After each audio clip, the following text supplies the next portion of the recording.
सामान्य ढङ्गले हेर्ने हो भने त सत्ता परिवर्तनको कुनै आवश्यकता छैन। तर पनि संसद पुनर्स्थापना भएर समस्या समाधान हुँदैन, निर्वाचनमा गए हुन्छ। माधव नेपालजीहरूले खुलेआमै आरोप लगाउनु भएछ कि ओलीले एकलौटी गरे। एकलौटी केमा गरे त? कुन चिजमा एकलौटी गरे? हैन, नेपालको सारा बजेट आफ्नो कन्स्टिट्युएन्सीमा त खर्च गरेका छैनन्, अथवा आफ्नो जिल्लाबाट मात्रै नियुक्ति गरिदिया छैनन्। त्यो विभिन्न पदको बाँडफाँड गर्दा त्यसमा सेयर दिएनन्। त्यो झगडा त त्यसको हो। भागभण्डाको राजनीतिमा छल कपट धोखाधडी बाहेक केही पनि हुँदैन। त्यो त के छ भने अब बाध्य भएर दिनुपर्ने अवस्था हुन्छ। भागभण्डाको राजनीति भनेकै त्यही हो। त्यहाँ बाध्यता छ भने दिने, बाध्यता छैन भने किन दिने? अनि अब बाध्यता रहेन केपी ओलीसँग, अनि दिरा छैन। माओवादी केन्द्र र जसपालाई मिलाएर मात्र नेतृत्व गर्नुपर्ने अवस्था हुन्छ, किनभने केपी ओलीले उहाँलाई प्रधानमन्त्री अफर गरेकै छैन। त्यो कुरा केपी ओलीको तर्फबाट क्लियर कट आइसक्यो। तत्काल प्रचण्ड कुनै प्रकारको समर्थन फिर्ता लिने मुडमा हुनुहुन्छ। उहाँ त्यस्तो केही गर्नेवाला छैन। यदि उहाँले कारवाही गर्नुभयो भने प्रधानमन्त्रीले योभन्दा पहिले युवराज खतिवडालाई मन्त्री बनाएकै थिए, राष्ट्रपति 6 महिनासम्म त्यो बनाइदिन्छन्। फेरि जसपाको लागि पनि रेशम चौधरी लगायतका मुद्दाहरू एजेन्डा फिक्सिङ नै हो। उसलाई त फेरि भोट ब्याङ्क त उसको मधेस बेस्ट नै हो। चाहे बाबुरामजी आओस् कि अशोक राई आओस् कि राजेन्द्र श्रेष्ठ आओस्, भोट हेर्ने हो भने माथिल्लो ठाउँमा त त्यही 60-70 हजार भोट त आएको छ, बाँकी सारा भोट त मधेसमै छ। यो अवस्थाबाट कस्तो खालको निकास होस् भन्ने उसको एउटा केही नै त होला माइन्डसेट त। मलाई लाग्दैन भारतको भूमिका अहिले धेरै बलियो हुन सक्छ। अहिलेको परिस्थितिमा भारत यहाँ निर्णायक भइदिन सक्छ। नमस्कार दर्शकबिन, स्वागत छ कार्यक्रम आजको सन्दर्भमा। म प्रताप दुलाल। दर्शकबिन, आजको श्रृङ्खलामा हामी नेपाली राजनीतिका बारेमा चर्चा गर्दैछौँ, किनभने यति बेला नेपालका प्रमुख राजनीतिक दलहरू सत्ता समीकरणको अघोषित दौडमा लागि परेका छन्। प्रमुख राजनीतिक दलहरू यति बेला आफ्ना स्वार्थहरूलाई शर्तको नाम दिएर विभिन्न बैठक तथा छलफलमा व्यस्त भएका छन्। तर नेपालको लागि यति बेला नयाँ सत्ता समीकरण आवश्यक छ कि छैन भन्ने एउटा गम्भीर प्रश्न पनि छ। छ भने कस्तो छ, छैन भने किन छैन? यी र यस्ता यावत विषयमा आज हामी छलफल गर्नेछौँ र यी विषयमा छलफल गर्नका लागि राजनीतिक विश्लेषक देवेश झा हाम्रो स्टुडियोमा उपस्थित हुनुहुन्छ। आउनुहोस्, उहाँलाई स्वागत गरौँ। यहाँलाई स्वागत छ कार्यक्रममा। धन्यवाद। यहाँले नेपालको राजनीतिलाई नजिकबाट निहालिराख्नु भएको छ। यहाँ राजनीतिक विश्लेषक भएको हैसियतले अहिलेको वर्तमान नेपालको राजनीतिलाई यहाँले कसरी लिइराख्नु भएको छ? प्रतापजी, सर्वोच्च अदालतको फैसलाबाट 3 दल फर्केर फेरि 4 दलको पहिलेको अवस्थामा पुगेपछि अहिले हामी यावत बहसमा प्रवेश गरेका छौँ। अहिलेको बहसको मुख्य कारण नै के हो भने सर्वोच्च अदालतले नेकपाको नामलाई अमान्य भनेर माओवादी केन्द्र र एमालेलाई पुनर्स्थापित गरिदिया छ। त्यसैले हामी यो बहस गरिरहेछौँ। जबकि वैधानिक अवस्था के छ भने आज पनि तत्कालीन एमालेको संसदीय दलको नेता केपी ओलीलाई दिएको माओवादी केन्द्र संसदीय दलको समर्थन राष्ट्रपति कार्यालयमा कायम छ अहिले पनि। त्यसैले यो सरकार बहुमतको सरकार हो। आफ्नो प्रस्तावना गर्ने क्रममै तपाईँले राख्नुभयो कि यो सरकार परिवर्तन आवश्यक छ कि छैन, सत्ता समीकरणका कुराहरू। सामान्य ढङ्गले हेर्ने हो भने त सत्ता परिवर्तनको कुनै आवश्यकता छैन सामान्य ढङ्गले। किनभने यदि हामी वैचारिक अथवा सैद्धान्तिक राजनीतिको कुरा गर्ने हो भने दलको नाम परिवर्तन भएको छ, तर कुनै पनि दलको सैद्धान्तिक विचारधारामा कुनै परिवर्तन गरेको त्यस्तो कहीँ कुनै एडजस्टमेन्ट भएको सुन्न सकिँदैन, बुझ्न पाएको छैन, कहीँ समाचारमा आएको छैन। त जब सैद्धान्तिक हिसाबले कुनै परिवर्तन नै भएको छैन भने सत्ता परिवर्तन के को लागि, किन? र त्यति मात्रै होइन, यो दुईटा दलले मिलेर चुनाव लडेका थिए, एक अर्कालाई भोट सेयर गरेका थिए, त्यसै कारणले यत्रो ठुलो प्रचण्ड बहुमत पनि प्राप्त छ र जनतालाई 5 वर्षसम्म सरकार सञ्चालन गर्छौँ भन्ने वाचा पनि गरेका थिए। त्यसैलाई पुरा गरे भइहाल्यो। त्यसको त विकल्पमा जानुपर्ने कुनै आवश्यकता नै छैन। अहिले यति लडाको जुन मचिएको छ त्यसको त कुनै प्रसङ्ग नै देख्दिनँ म। तर पनि सबै दलहरू यति बेला सत्ता समीकरणकै लागि बैठक र छलफलमा गएका छन्। अघोषित छ तर उहाँहरूको एउटै ध्येय सत्ता परिवर्तनै छ। विशेष गरी कङ्ग्रेसले त अब सत्ता परिवर्तन गर्नै पर्छ भनेर लागि परेको छ। जनता समाजवादी पार्टीको पनि सोही धारणा छ भने माओवादी केन्द्र पनि लामो समय यो प्रधानमन्त्री ओलीसँग मिलेर जाने अवस्थामा देखिँदैन भने वास्तवमा सत्ता समीकरणले यो सबै समस्याको समाधान गर्न सक्छ कि सक्दैन? मुख्य प्रश्न त यो हो। अब प्रतापजी, यसको विश्लेषण गर्नको लागि तपाईँ संसद विघटन भएको कालखण्डमा फर्किनुपर्छ। यदि हामी संसद विघटन भएपछिको परिदृश्यलाई रिकल गरौँ, त्यसलाई स्मरण गरौँ भने हाम्रो अगाडि निर्वाचनमा जानुपर्ने अथवा संसद पुनर्स्थापित हुनुपर्ने भन्ने विषयमा विवाद भएर यी सबै दलका नेताहरू दुई भागमा त्यति बेला बाँडिएका थिए। आज त्यसलाई रिकल गर्ने हो भने एमाले भित्रको ठुलो समूह अर्थात् ओली समूह निर्वाचनको पक्षमा थिए भने सानो समूह, माधवजीको समूह अलि सानो छ कम्पेरिटिभली, त्यो संसद पुनर्स्थापनाको पक्षमा थिए। माओवादी केन्द्रको स्थिति के छ भने त्यसको ठुलो समूह संसद पुनर्स्थापनाको पक्षमा थिए भने सानो समूह जुन अहिले मन्त्री परिषदमा छ, रामबहादुर थापा लगायतका, उनीहरू निर्वाचनको पक्षमा थिए। नेपाली काङ्ग्रेसमा शेरबहादुर देउवाको ठुलो समूह निर्वाचनको पक्षमा थिए भने रामचन्द्र पौडेल लगायतको सानो समूह संसद पुनर्स्थापनाको पक्षमा थिए।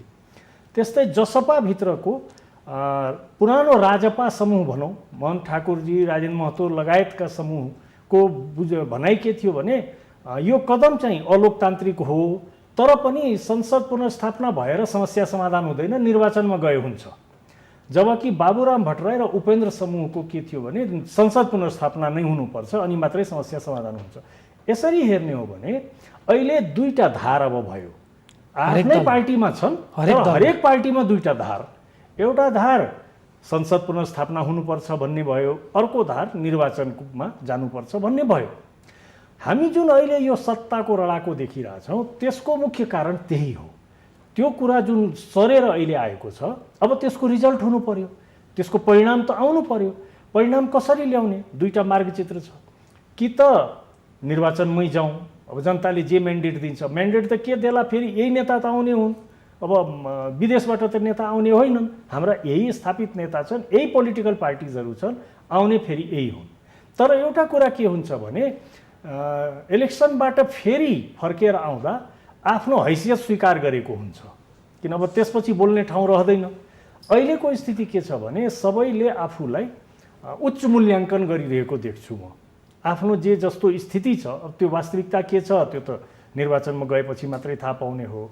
अहिलेको अवस्था के देखिन्छ भने आफूलाई नै निर्णायक देखिरहेछन् सबैले, आफै गरेको कारणले यो सबै भयो। जस्तो अब संसद पुनर्स्थापना भयो, संसद पुनर्स्थापना समर्थक समूहको बुझाइ के छ भने संसद पुनर्स्थापना भएकोले ओलीले राजीनामा गरिदिनुपर्छ।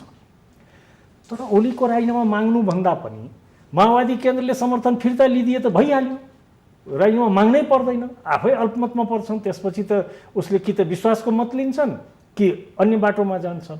त यो हामी अहिले जे देखिरहेछौँ त्यो त्यसैको प्रतिबिम्ब हो, त्यो संसद विघटन भएपछिको सिनेरियोहरूको। यो अझ केही दिन यो हुसुमा हामी रहनेछौँ। यो अहिले हुसु छ, केही दिनहरू छ। जस्तो यो सबै दलमा यो खालको विग्रह, यो खालको असहमति यो अहिले पछिल्लो समय देखिएको होइन, पुरानै रोग हो नेपाली राजनीतिको। यी यस्तो खालको समस्याको समाधान के हुनसक्छ?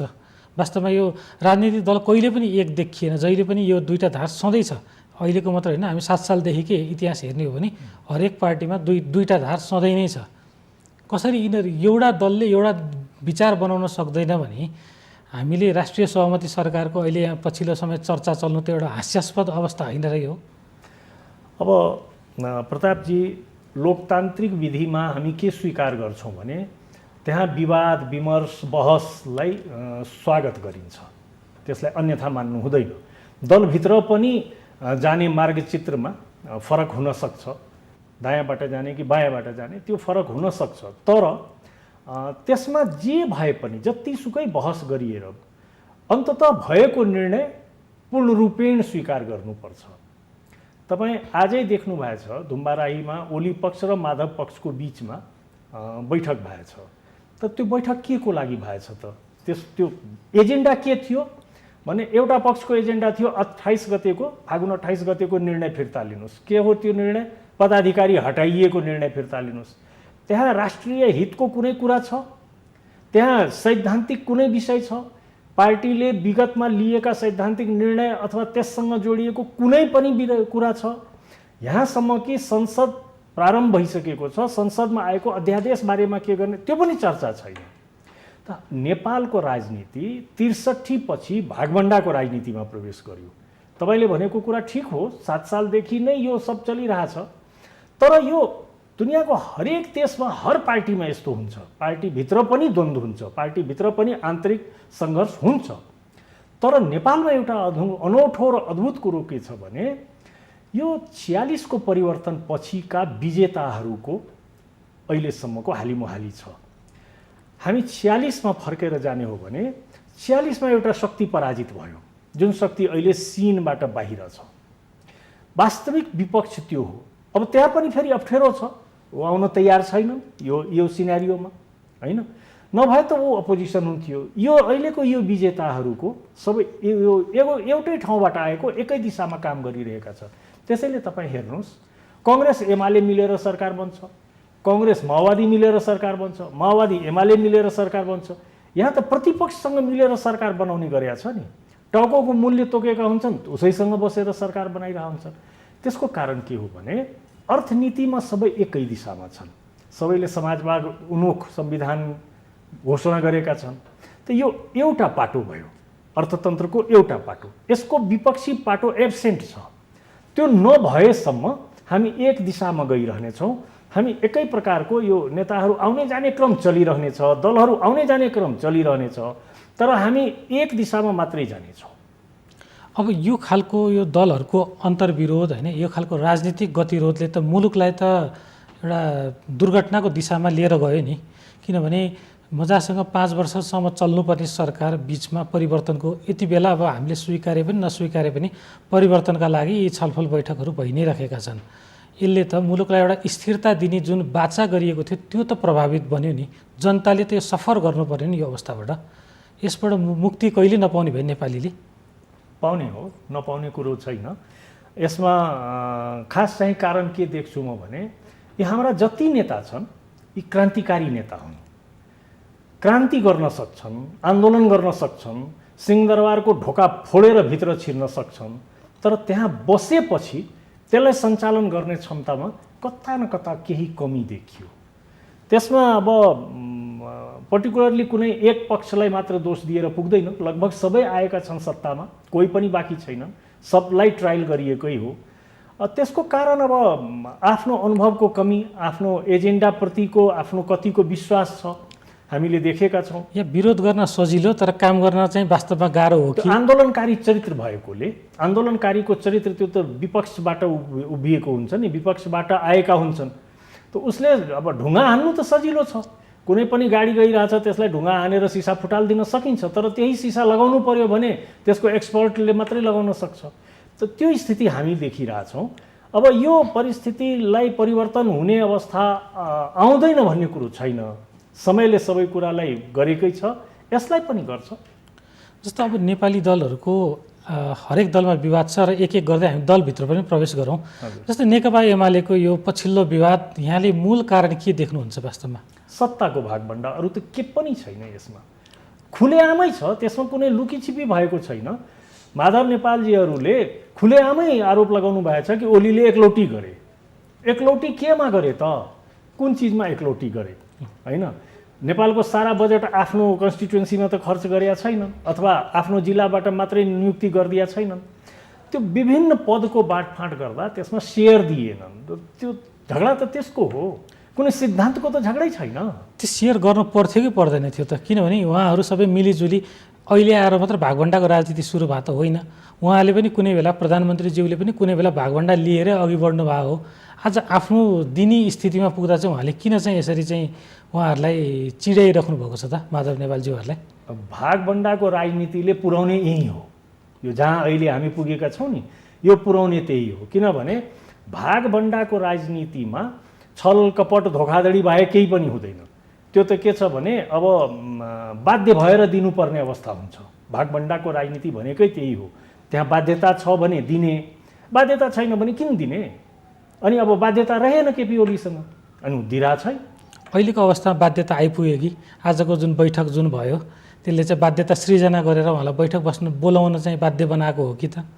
मलाई त्यस्तो लाग्दैन। मलाई लाग्छ यो अब पब्लिक सेन्टिमेन्टको लागि पनि होला, किनभने अहिलेको अवस्थामा प्रधानमन्त्री ओली र प्रतिपक्षी नेता शेरबहादुर देउवा यी दुईजनालाई म बडा क्लियर देखिरहेको छु।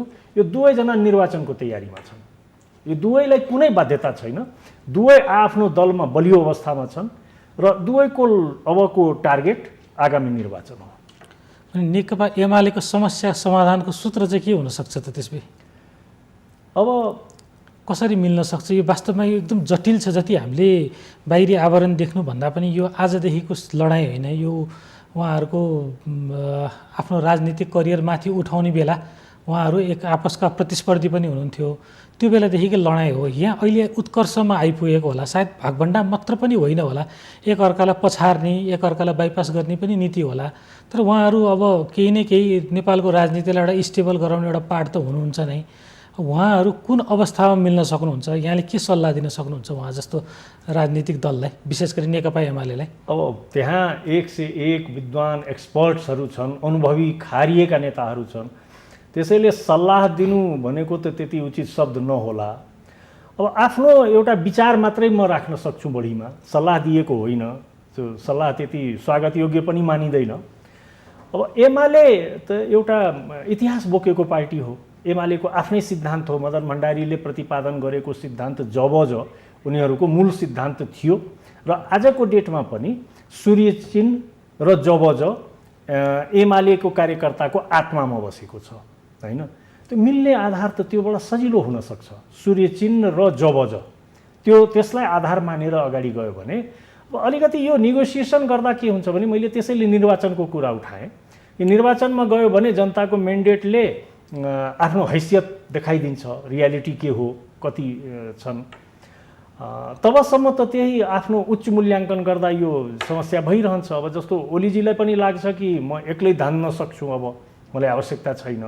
माधव पक्षलाई पनि लाग्छ कि हामी कम्ती बलिया छैनौँ, पर्यो भने प्रचण्ड पक्षसँग मिलेरै चुनाव लडौँला, त्यति बेला ओलीजीलाई बिजाउँला।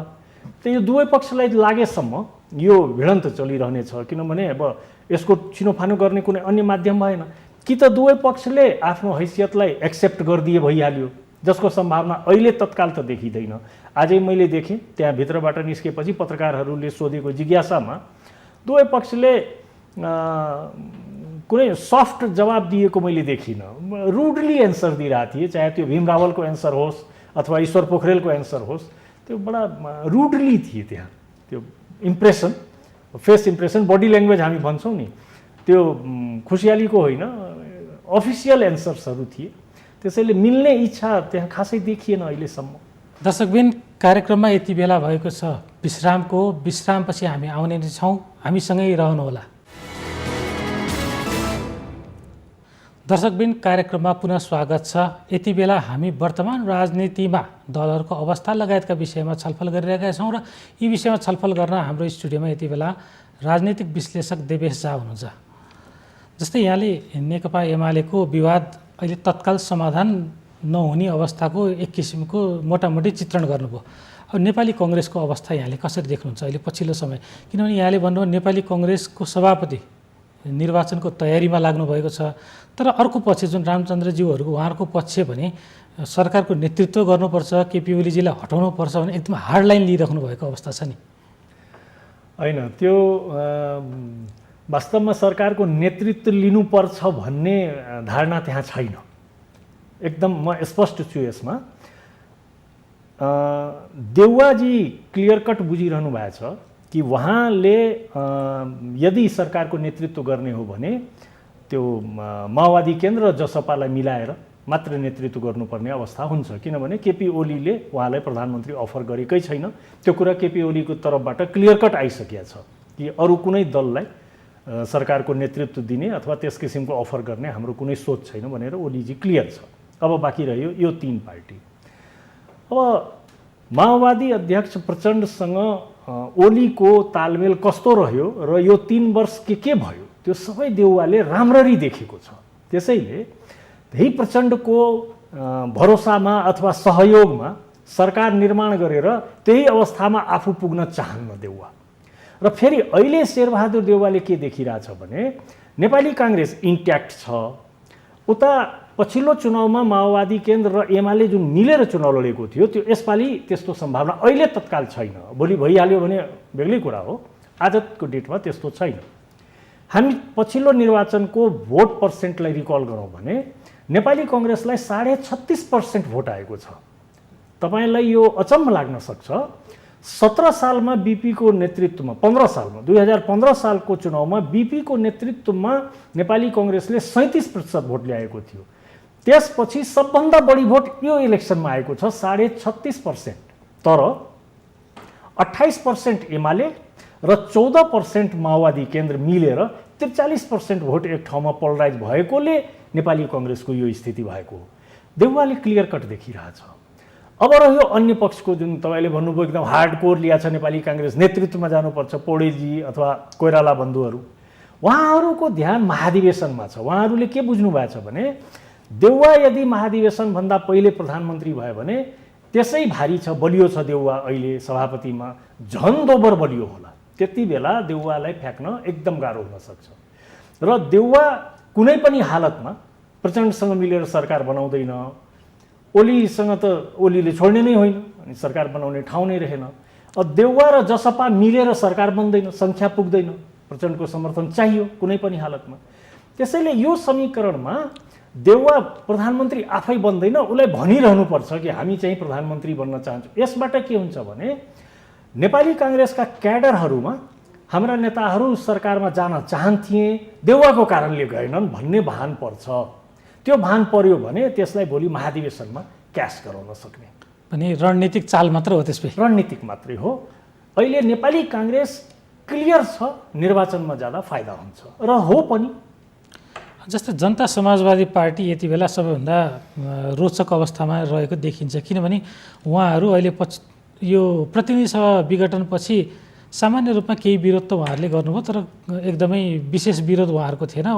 उहाँहरू पनि एक किसिमको निर्वाचन स्वीकारेकै अवस्था थियो। अहिले यति बेला सत्ता समीकरणको कुरा चलिसकेपछि उहाँहरू पनि दुई पक्ष भएर फरक फरक स्थितिमा बैठकमा गइराख्नु भएको छ। यहाँलाई चाहिँ कसरी विश्लेषण गर्नुहुन्छ यो विषयलाई चाहिँ? हेर्नुहोस्, जसपालाई अहिले मिडियाले लगातार भनिरहेको म देखिरहेको छु, जसपासँग साँचो छ, अथवा मोहन ठाकुर प्रधानमन्त्री बन्दै हुनुहुन्छ लगायतका विभिन्न कुरा छ। मैले आजै मोहन ठाकुरजीको अन्तर्वार्ता देखेँ, रातोपाटीमा आएको छ। उहाँले बडा क्लियर कट भन्नुभएको छ कि मिडियाले मलाई प्रधानमन्त्री बनाइरहेछ, धन्यवाद पनि दिनुभएको छ। मेरो हिसाबमा जसपा अहिले कुनै निर्णायक अवस्थामा छैन, किनभने पहिलो कुरा प्रचण्डले समर्थन फिर्ता नलिएसम्म ओलीको सरकार सुरक्षित छ र मलाई लाग्दैन तत्काल प्रचण्ड कुनै प्रकारको समर्थन फिर्ता लिने मुडमा हुनुहुन्छ। उहाँ त्यस्तो केही गर्नेवाला छैन। त्यसैले यो सरकारको निरन्तरता रहन्छ। मेरो आफ्नो बुझाइ के हो भने अर्को वामपन्थी नेतृत्वको सम्भावना नभएसम्म माओवादी केन्द्रले समर्थन फिर्ता लिने छैन। आई एम क्लियर, म प्रष्ट छु।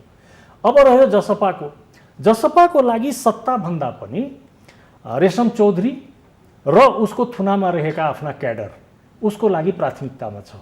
जसपा नेतृत्वले राम्ररी बुझेको छ यो कुरा, किनभने योभन्दा पहिले जसपा बन्नुभन्दा पहिले जब राजपा र समाजवादी पार्टी थिए त्यति बेला उपेन्द्र यादवको समाजवादी पार्टीले 2 बुन्दे सहमति गर्दै सरकारमा प्रवेश गरेको थियो।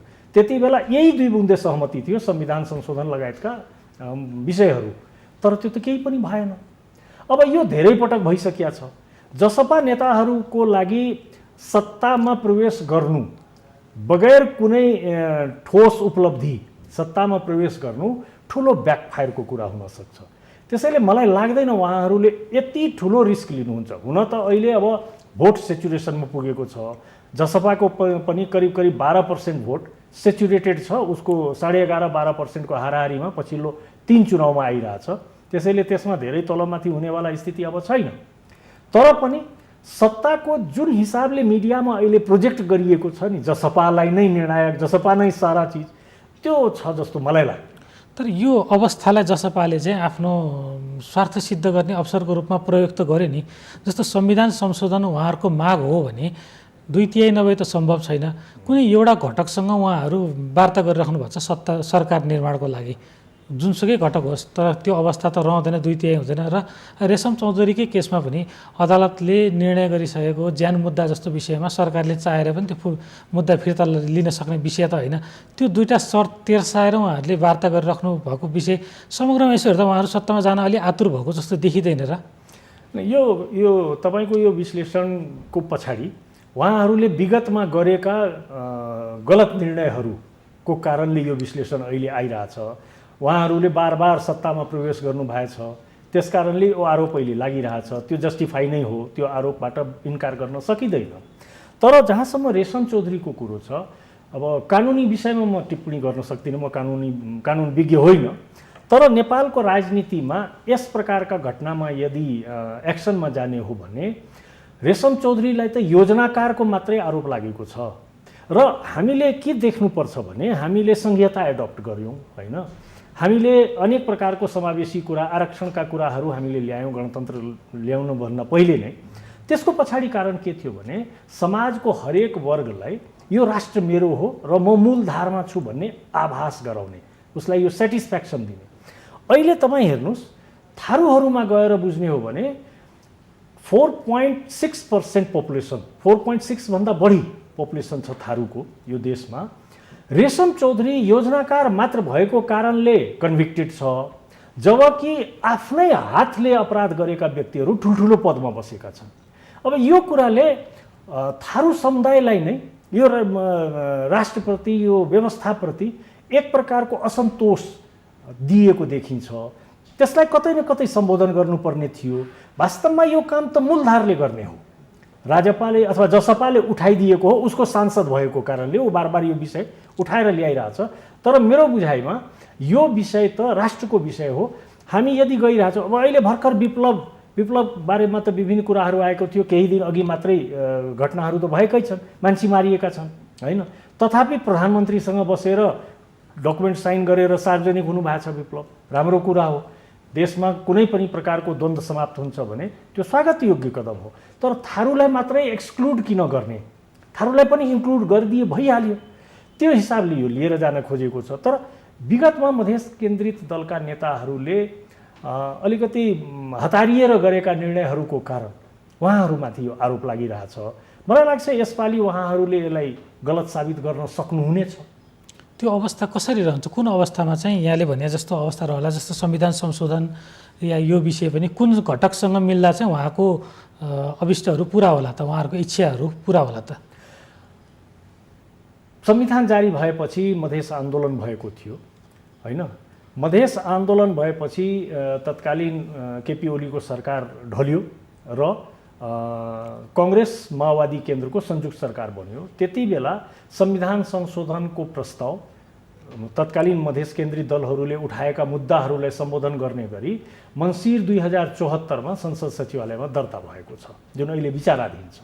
अब आजको मितिमा त्यो संविधान संशोधनको प्रस्तावक नेपाली कांग्रेस र माओवादी केन्द्र थियो। वर्तमान जसपा उसको मागकर्ता, यो तीन पक्ष त त्यसको पक्षमा भइहाल्यो। केपी ओली यदि यसलाई समर्थन दिनुहुन्छ भने मलाई लाग्छ 2/3 कहाँ, यो त सर्वसम्मत भइहाल्छ। तर त्यो अवस्था गर्न सक्नु पर्यो नि। जुन दलले संविधान संशोधनको प्रस्ताव स्वयं टेबल गरेको छ त्यसले त्यसबाट इन्कार गर्न त मिल्दैन, त्यो त भाग्न सक्दैन। नेपाली कांग्रेस र माओवादी केन्द्रले त संविधान संशोधन टेबल नै गरेका छ। टेबल गर्नुको अर्थ के हो भने उसले ओके भनिसके। अब केवल बल कहाँ छ भने केपी ओलीको कोर्टमा छ। केपी ओली यदि यसको पक्षमा सकारात्मक हुनुहुन्छ भने अहिले उहाँ प्रधानमन्त्री हुनुहुन्छ, उहाँ अहिले नै त्यसलाई त्यो संसद सचिवालयमा 2074 मङ्सिरमा दर्ता भएको संविधान संशोधन प्रस्तावलाई अहिले नै बहस गराएर पास गराउन सक्नुहुन्छ। आफूलाई प्रधानमन्त्रीबाट हटाउने एउटा समीकरण बनिरहेको उहाँहरूको प्रस्ताव चाहिँ उहाँले पास गराउनु होला त? उहाँहरूको प्रस्ताव होइन, यो त मधेसले उठाएका विषयहरू थियो र यो समग्र राष्ट्रको विषय हो, यसमा अन्यथा मान्नु हुँदैन। जस्तो हेर्नुहोस् के छ भने प्रतापजी, अब जस्तो जनसङ्ख्याको आधारमा निर्वाचन क्षेत्र, हामी जुन हिसाबमा डेमोग्राफिक शिफ्ट अहिले भइरहेछ, तपाईँ काठमाडौँको जनसङ्ख्या बढ्दै गइरहेको देख्नुहुन्छ। हामी 20 वर्षमा यसलाई पुनरावलोकन गर्ने भनेर संविधानमा व्यवस्था गरेका छौँ, जबकि जनगणना हामी 10 वर्षमा गर्छौँ। तपाईँको कतिवटा जिल्ला त नेगेटिभ गइरहेछ, जस्तो मुस्ताङमा मनाङमा अहिले स्थिति के छ भने 9,000 भोटर थियो, त्यहाँ घटेर 4,500 भइसक्यो। भोलि त्यहाँ भोटर हुन्छ कि हुँदैन, त्यो एकतर्फ त्यो स्थिति छ। अर्कोतर्फ यो मधेसको सिट बढ्ने कुरो होइन, पहाडको पनि सिट बढ्ने हो, तर बजार एरियामा विराटनगरको बढ्छ, काठमाडौँको बढ्छ, पोखराको बढ्छ, लगायतका बजार एरिया जुन छन् नि, धरानको बढ्छ, त्यो एरियाको सिट बढ्ने हो, किनभने डेमोग्राफिक सिफ्ट भइरहेछ। त्यस्तै 15 लाख जनसङ्ख्या भएको प्रदेशबाट पनि 8 जना प्रतिनिधित्व छ राष्ट्रिय सभामा, 55 लाख जनसङ्ख्या भएको प्रदेशको पनि 8 जना प्रतिनिधित्व छ। यो विषय, यस्ता विषयहरू छन्, यी राष्ट्रिय महत्त्वका विषय हुन्। मधेस केन्द्रित दलले उठाइदिएको कारणले यसलाई इन्कार गर्नुपर्छ भन्ने मलाई जेन्युन लाग्दैन। एक हदसम्म त उहाँहरूको माग पुरा पनि भएको छ। पहिला हेरी त सिट सङ्ख्या त बढेकै छ नि त मधेसमा त। प्रश्न मधेसमा सिट सङ्ख्या बढ्नुसँग छैन, अनि समग्र रिइभ्यालुएट त भएकै हो नि पहिला। मैले भने नि प्रदेश यो मधेसमा सिट बढ्नुपर्छ भन्ने बहसको विषय नै बन्नु हुँदैन, त्यो कुनै बहसको विषय होइन। अमुक व्यक्ति अथवा अमुक समुदाय अमुक जातिको लागि कुनै निर्णय हुनुपर्छ भन्ने कुरासँग म सहमत छैन। राष्ट्रिय हितमा निर्णय हुनुपर्छ जति बेला पनि। हाम्रा यी कुराहरू जति छन् त्यसलाई राष्ट्रिय प्लेटफर्ममा डिस्कसन गरे पनि हुने भयो, यो जेन्युन छन्, तथ्याङ्कको आधारमा डिस्कसन गर्न सकिन्छ। मैले त्यस हिसाबमा राख्न खोजेको। यहाँले भनेको ठिक छ, यो विषयमा राजनीतिक दलहरू गम्भीर पनि बन्लान्। र अब हामीले सबै दलका कुरा गऱ्यौँ, माओवादीमा पनि एकचोटि प्रवेश गरौँ। माओवादी यति बेला छुट्टै दलको रूपमा आइपुग्यो, नेकपा बनेको थियो, फेरि छुट्टै दलको रूपमा आइपुग्यो। उसको यति बेला प्रतिशोधको भावना देखिएको छ माओवादीमा, विशेष गरी प्रधानमन्त्री केपी शर्मा ओलीसँग। उहाँहरूले अहिले विशेष गरी यो सत्ता समीकरणको लागि अलिकति नेतृत्व पनि गरिराख्नु भएको छ। सायद प्रधानमन्त्री पदको पनि आकाङ्क्षा होला, सायद होला नहोला। यहाँले चाहिँ कसरी विश्लेषण गर्नुहुन्छ माओवादीको भूमिकालाई अहिलेको राजनीतिमा? माओवादीको अवस्था हेर्ने हो भने माओवादी भन्नाले प्रचण्ड बुझ्नुपर्छ, किनभने माओवादीका अन्य नेताहरू विभिन्न हाँगाबिगामा गइसके। मूलधार अहिले पनि अब जनताले बुझेको मानेको प्रचण्डलाई नै हो। प्रचण्डको अवस्था के छ अलिकति यसलाई विश्लेषण गरौँ भने, पहिलो संविधान सभामा 30% मत ल्याएको प्रचण्डको पार्टी दोस्रो संविधान सभामा 15% र पछिल्लो संसदीय निर्वाचनमा 14%मा झरेको छ। त्यसको कारण के भयो भने मोहन वैद्य, सीपी गजुरेल, विप्लव सब छोडेर गए हैन। यहाँसम्म कि रामबहादुर थापा बादल त छोडेर गइसकेका थिए, यो त पछिल्लो चुनावमा फेरि फर्केर आएका हैन। अब संसदको निर्वाचन हुनुभन्दा 1 महिना अगाडि उहाँले कांग्रेससँग मिलेर आफ्नो छोरीलाई मेयर बनाउनु भएको छ चितवनमा, ठिक छ। 1 महिनापछि उहाँले एमालेसँग समीकरण गर्नुभयो र उहाँले खुलेआम यो कुरा स्वीकार्नु भएको छ कि समीकरण गर्दा कांग्रेसले मागे जति सिट नदिएको कारणले एमालेसँग मिल्नु पर्यो, ठिक छ। भनेपछि उहाँको अहिलेको कस्तो देखिन्छ भने उहाँ अलिकति अस्थिर हुनुभएको छ आफ्नो परिस्थितिहरूको कारणले। उहाँका सारा बाबुराम भट्टराई छोडेर गए, उहाँको टिममा काम गर्ने जति मेन स्टार्सहरू थिए लगभग सबै उहाँसँग निस्किसकेका छन्। त्यसले गर्दा उहाँको सोचाइमा कुनै न कुनै प्रकारको कम्पन आउनु स्वाभाविकै हो। उहाँको निर्णय स्थिर भइरहेको छैन, स्थिर निर्णय गर्न सकिरहनु भएको छैन। जस्तो एमालेसँग मिल्नुमा पनि उहाँको आफ्नो पुरानो दर्शन ढाडमा टेकेर टाउकोमा हान्ने जुन थियो। एमाले एउटा स्थापित पार्टी हो, उसको सिद्धान्त स्थापित छ, उसको क्याडर स्थापित छन्। त्यो धेरै दिनदेखि जबदेखि एमाले बनेको छ तबदेखि 28-30% को हाराहारीमा मत ल्याउने पार्टी हो। त्यसलाई यति सजिलै त सकाउन सक्नुहुन्न उहाँ, तथापि उहाँले अहिले प्रयास गर्नुभएको छ। अब आजको मितिमा पनि के स्थिति भयो, उहाँको एकदम निकट मानिएका तोप बहादुर रायमाझी, लेखराज भट्ट, मणि थापा, रामबहादुर थापा पनि उहाँको नजिक थिए, तर रामबहादुर थापा पहिले पनि छोडेर जानुभएकोले मैले त्यसलाई उ गरेँ। तर बाँकीलाई जोड्ने हो भने त उहाँ दाहिना हात भएर काम गरेका व्यक्तिहरू थिए नि त।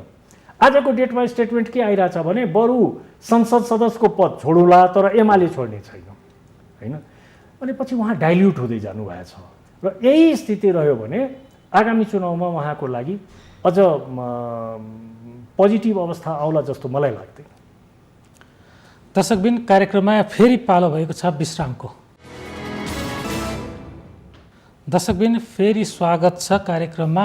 यति बेला हामी नेपाली राजनीतिमा दलहरूको अवस्था विषयमा छलफल गरिरहेका छौँ र यो विषयमा छलफल गर्नका लागि हाम्रो स्टुडियोमा यति बेला राजनीतिक विश्लेषक देवेश शाह हुनुहुन्छ।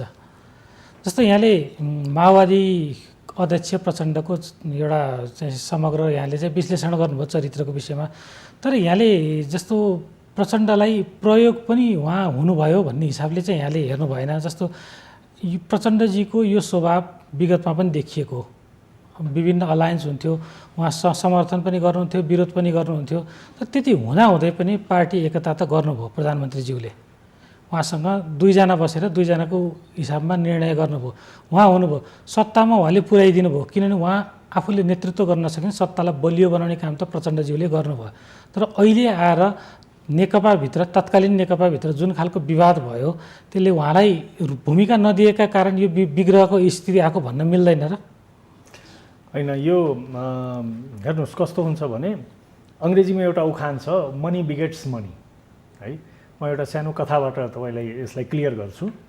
एकजना मान्छेलाई के भन्यो भने पैसाले पैसालाई तान्छ, होइन, मनी बिगेट्स मनी। अनि उसले के गर्यो, एउटा सिक्का लिएर हातमा, पैसा लिएर, है, हातमा यसरी उछाल्दै एउटा ब्याङ्कतिर गयो। उसको बुझाइ के थियो भने यसरी गर्दै गर्दै गयो भने ब्याङ्कको पैसा तानेर यो पैसाले ल्याउँछ। एकचोटि जोरले उछाल्यो, उसको पैसा गइहाल्यो ब्याङ्कमा। ब्याङ्कमा बढी पैसा थियो, उसको हातमा त 1 रुपियाँ थियो, ब्याङ्कमा त करोडौँ होला, करोडौँले तानिदियो उसको पैसा। त उहाँ जानुभएको थियो एमालेलाई खाइदिन्छु भनेर, एमालेले उहाँलाई खाइदियो। त्यो त हुन्छ, यो त कहिले शिकार कहिले शिकारी, यो त हुन्छ नै। तर जस्तो एमाले खाइदियो भन्न मिल्ने अवस्था छ र जस्तो माधव नेपालज्यू, झलनाथ खनालज्यूहरू त उहाँको समर्थनमै हुनुहुन्छ त। भोलिको दिनमा कुनै निर्णायक अवस्थामा आयो भने त उहाँले शक्ति समर्थन त पाउनुहुन्छ नि। समर्थन पाउनु होला, तर उहाँका मान्छे त एमालेको सदस्यता लिइसके। एमालेको कसैले पनि माओवादीको सदस्यता लिएको अहिलेसम्म तथ्याङ्क छैन, अहिलेसम्म मैले देखेको छैन, म देखिरहेको छैन। प्रचण्डजी एउटा बलियो नेतृत्व गरेको व्यक्ति, समाजमा ठुलो परिवर्तन ल्याउनु भएको छ। उहाँको जन्युदुको कारणले नेपालमा ऐतिहासिक परिवर्तन भयो, गणतन्त्र आयो, मान्नुपर्छ, यसमा त कुनै दुविधाको कुरो छैन। तर उहाँले धेरै कुरालाई रणनीतिक युज मात्रै गर्नुभयो, त्यसको उहाँलाई अहिले भुक्तान गर्नु परिरहेछ। जस्तो उहाँले विभिन्न जातीय सङ्गठनहरू खडा गर्नुभएको थियो मोर्चाको नाममा, तपाईँलाई स्मरण होला, मगरात, लिम्बुवान, खम्बुवान, नेवा, मधेसी मुक्ति मोर्चा लगायत सबै थियो। तर जति बेला उहाँ सत्तामा आउनुभयो उहाँले त्यो सारालाई फ्युज गरिदिनु भयो। त्यो के देखियो भने रणनीतिक उपयोग मात्रै उहाँले गर्नुभयो। त सबैलाई उपयोग गर्दै गर्दै जाँदा पछि उहाँलाई उपयोग गरिहाल्यो, त्यो त हुन्छ नै। जसले सबैलाई गर्छ पनि एक दिन आफू उपयोग हुन्छ। तर उहाँ अझै पनि सिद्धिसकेको अवस्था छैन, संसदमा उहाँको बलियो उपस्थिति छ, अझै पनि 53 सिट छ प्रतिनिधि सभामा। निस्सन्देह यसमा दुई मतको कुरो छैन। मैले पहिले पनि कुरा राखेँ कि माओवादी भन्नाले प्रचण्डलाई नै बुझ्नुपर्छ र भनेको अब बन्ने नयाँ सत्ता समीकरण, किनभने यहाँले सुरुमा पनि भन्नुभयो उहाँहरूले समर्थन नलिएको अवस्था छ, त्यो एउटा रणनीतिक चाल पनि हो। अब त्यो बुझ्नलाई हामीलाई कठिन छैन, किनभने उहाँले समर्थन फिर्ता लिन साथ एउटा विश्वासको मत लिनुपर्ने बाध्यात्मक अवस्था रहन्छ र त्यो अवस्थामा फेरि कुनै एउटा दलसँग, प्रधानमन्त्रीज्यूको दल विशेष गरी नेकपा एमालेको सहकार्य भएको अवस्थामा उहाँलाई फेरि विश्वासको मत प्राप्त भयो भने 2 वर्षसम्म ढुक्क हुनुहुन्छ भन्ने हिसाबले नलिनु भएको होला। तर उहाँहरू यो कसरतमा हुनुहुन्छ कि यो सरकार जसरी पनि परिवर्तन होस्, उहाँ महत्त्वपूर्ण घटक पनि हो। अब बन्ने सत्ता समीकरण कस्तो हुनसक्छ जसले चाहिँ मुलुकलाई निकास दियोस्, किनभने पिक्चर क्लियर छैन। अब आउने दिन नेकपा एमालेलाई समर्थन गर्न कुनै दलले चाहिरहेको छैन, यति बेला आफ्नै दलले चाहिरहेको छन्, अरूलाई के भन्नु। माओवादीलाई विश्वास गर्ने अवस्था छैन, यहाँले पनि धेरै उदाहरण दिइसक्नुभयो। नेपाली कङ्ग्रेसलाई इच्छा पनि छैन, इच्छालाई बल पुग्नुपर्ने अवस्था पनि छैन। जसपा यहाँले अब होइन भनेर सुरुमै बताइसक्नुभयो, महन्त ठाकुरज्यूको नाम पनि चलेको छ प्रधानमन्त्रीमा, तर जुन खालको प्रधानमन्त्री पदको लागि लोभ भइरहेको छ अन्य दलबाट, उहाँले पाउने सम्भावना कमै छ। भनेपछि कस्तो समीकरण बन्ला अब जुनले चाहिँ मुलुकलाई राजनीतिक निकास दियोस्? मेरो बुझाइमा कुनै सत्ता समीकरण बन्ने छैन, मुलुक निर्वाचनमै जान्छ अन्ततः। किनभने संसद विघटन पछिको मैले सिनेरियो तपाईँको अगाडि राखेका थिएँ। त्यति बेला निर्वाचनको पक्षमा भएका शक्तिहरू एमालेको ठुलो समूह, नेपाली कङ्ग्रेसको ठुलो समूह, जसपाको पनि ठुलो समूह निर्वाचनको पक्षमा थियो, होइन? अर्थात् अवस्था के छ भने कि त एमालेसँग मिलेर सरकार बन्न सक्छ, जसको स्वयं प्रधानमन्त्री नेतृत्व गरिरहनु भएको छ, उहाँले संसद भङ्ग गर्नुको औचित्य पुष्टि गर्ने अवसर गुमाउनुहुन्न। उहाँ फेरि निर्वाचनकै घोषणा गर्नुहुनेछ, किन उहाँको त त्यही हो नि, उहाँले त आफूलाई प्रमाणित गर्नु पर्यो कि मैले गरेको कुरा ठिक थियो, निर्वाचन नै विकल्प थियो। त्यसैले उहाँले कुनै न कुनै तरिकाले फेरि संसद भङ्ग गर्नुहुनेछ। दोस्रो, नेपाली कांग्रेसको नेतृत्वमा सरकार बन्ने सम्भावना, त्यसको सभापति निर्वाचनकै पक्षमा छ, उहाँ पनि प्रचण्डको भरोसामा सरकार बनाउने पक्षमा छैनन्, जसपासँग मिलेर सरकारै बन्दैन।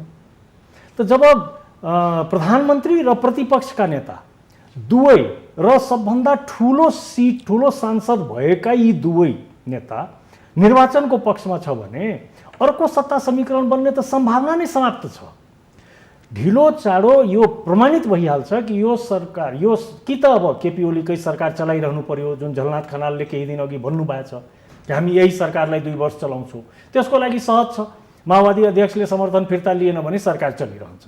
बढीमा उहाँले गर्ने के हो भने माओवादीबाट गएका मन्त्रीहरूलाई फिर्ता नआएकोले कारवाही गरिदिने हो। यदि उहाँले कारवाही गर्नुभयो भने प्रधानमन्त्रीले योभन्दा पहिले युवराज खतिवडालाई मन्त्री बनाएकै थिए, राष्ट्रपति 6 महिनासम्म त्यो बनाइदिन्छन् फेरि, त्यहाँ कुनै समस्या रहेन हैन। त्यसैले ढिलो चाँडो सरकार यी संसद भङ्ग भएर निर्वाचनमै जाने हो, कुनै नयाँ खाले सत्ता समीकरणको मैले सम्भावना देखेको छैन। अहिलेको यो बैठक छलफलहरूको यहाँले औचित्य त के हो त? त्यसपछि दिनदिनै बैठक भइरहेछ। आगामी निर्वाचनको एजेन्डा फिक्स गर्दैछन् सबै। केपी ओलीको एजेन्डा फिक्स छ। केपी ओलीले आगामी निर्वाचनमा लिम्पियाधुरा सहितको नक्सा, ठोरीको अयोध्यापुरीमा रामको जन्म र पशुपतिमा सुनको जलहरी लगाएर हिन्दू मत, यो 3टाको एजेन्डा उहाँले फिक्स गरिसक्नु भएको छ है। माओवादी केन्द्रका अध्यक्षले प्रतिगमन विरुद्धमा सङ्घर्ष उहाँले गरिरहनु भएको, उहाँले पनि एजेन्डा फिक्स गरिसक्नु भएको छ। जसपाको लागि पनि रेशम चौधरी लगायतका मुद्दाहरू एजेन्डा फिक्सिङ नै हो।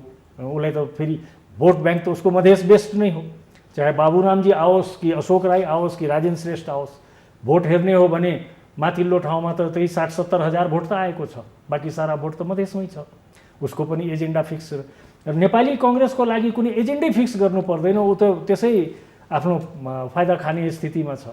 त्यसैले यी जति हामी देखिरहेछौँ त्यो आउने निर्वाचनको तयारीको लागि सबैले कर्नर सेट गर्दैछ। यो नयाँ सत्ता समीकरणको कसरत होइन, नयाँ सत्ता समीकरणको कुनै सम्भावना छैन, किनभने कुनै पनि अवस्था निर्णायक हुन सक्ने अवस्था देखिँदैन। कि त केपी ओलीसँग बन्नुपर्ने सत्ता समीकरण, त्यो तपाईँ नै भन्नुभयो, कोही बनाउन चाहदैन। देउवासँग बन्नुपर्ने, देउवा आफै चाहदैनन्, अन्त कसरी बन्छ त? यदि सत्ता समीकरण नै बन्दैनन् भने त निर्वाचनमा जानु पर्यो। अब यतिखेर कसरी जान सकिन्छ निर्वाचनमा? त्यो त अब 5 वर्ष कुर्नुपर्ने हो। कसरी त्यो सहमतीय सरकार बनाएर जाने हो कि कसरी जाने त चुनावमा? मेरो हिसाबमा त यो सरकार चलाउँछन् माओवादी केन्द्रले, मेरो बुझाइ त्यही छ। मैले कुरा एकछिन अघि राखेको थिएँ कि अर्को वामपन्थी नेतृत्वको विकल्प नभएसम्म समर्थन फिर्ता लिइने छैन। त्यसैले यही सरकार चलिरहन्छ। अब अहिले भागभण्डाको भित्री तहमा कुरा चलिरहेछ, आजको बैठक पनि त्यही थियो हैन। मागे जति ओलीले दिन तयार छैनन्। हुनसक्छ पछि अब यहाँ त विभिन्न खेलहरू छ, तपाईँलाई थाहै छ, राष्ट्रिय अन्तर्राष्ट्रिय अनेक प्लेयर्सहरू छन्, त्यहाँबाट फेरि दबावको स्थिति सिर्जना होला भोलि गएर। अहिले यो सारा खेलमा अब धर्मनिरपेक्षता पक्षधर शक्तिले यो सबैमा एकतर्फ तानेर राखेका छन् हैन। तिनले फेरि यी सबै फुटेकालाई मिलाउने कोसिस गर्नेछन्। चाइनिज प्लेयर मौन देखिएका मात्रै छन्, प्ले त गरिरहेछन्, उसको खेल पनि चालु छ। उसले आफूलाई एब्सेन्ट त गर्न सक्दैन, बोर्डर जोडिएको छ, चाइनाले यहाँ आफू एब्सेन्ट हुनै सक्दैन। त्यसैले उनीहरूले कतै न कतै भारतको भूमिका के छ अहिलेको अवस्थामा? भारतको आफ्नो सुरक्षाको लागि उसले पनि खोजेकै होला, उसले पनि गरि नै रहा होला। कस्तो खालको नतिजा चाहिरहेको होला यति बेला? भारत यो अवस्थाबाट कस्तो खालको निकास होस् भन्ने उसको एउटा केही नै त होला माइन्डसेट त। मलाई लाग्दैन भारतको भूमिका अहिले धेरै बलियो हुन सक्छ। अहिलेको परिस्थितिमा भारत यहाँ निर्णायक भइदिन सक्छ, अथवा भारतले भनेको कसैले मान्नै पर्छ भन्ने त्यो प्रचण्डजीले विगतमा भन्नुभयो, जसले मिडियामा उहाँलाई अलिकति नेगेटिभिटी पनि बढाइदिएको थियो।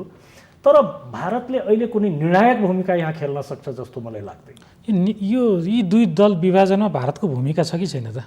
छैन, मलाई त्यस्तो लाग्दैन। किनभने जस्तो गोयल सामन्त कुमार गोयल नेपाल आइसकेपछिको घटनाक्रम भनेर एक किसिमको व्याख्या पनि गर्ने गरिएको छ। त्यो घटनाक्रमले चाहिँ कतै भारतले नै यो वामपन्थीहरूको एकता नरुचाएको त्यसकारणले भङ्ग गराइदिएको भन्ने पनि गाईगुई सुनिन्छ बजारमा। नै, मलाई त्यस्तो लाग्दैन। अब मसँग त त्यस्तो कुनै इन्फर्मेसन हुँदैन, त्यसैले म त्यो अथेन्टिकेसन त्यसको गर्न सक्दिनँ। हामी विश्लेषण मात्रै गर्छौँ। विश्लेषण अब घटनाक्रमलाई हेरेर विश्लेषण गर्ने हो। राजनीतिमा एउटा कुरा स्पष्ट रूपमा के बुझ्नुपर्छ प्रतापजी, कुनै पनि सट जस्तो फुटबल सट हानिन्छ नि, त्यस्तै राजनीतिमा कुनै पनि सट डाइरेक्ट गोलमा हानिँदैन। अर्थात् अब बाबुरामजी दिल्ली गएर इलाज गराएर आएर बोल्नुभएका कुराहरू त्यो भारतबाट आएर बोलेका कुराहरू हुँदैनन्।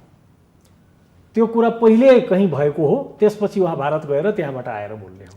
राजनीतिमा के नियम हुन्छ भने जोसँग भेटेर आएका हुन्छन् त्यसले बोलेका कुरा बोलिँदैनन्, त्योभन्दा पहिले जोसँग भेटेका हुन्छन् ती कुराहरू बोलिन्छन्।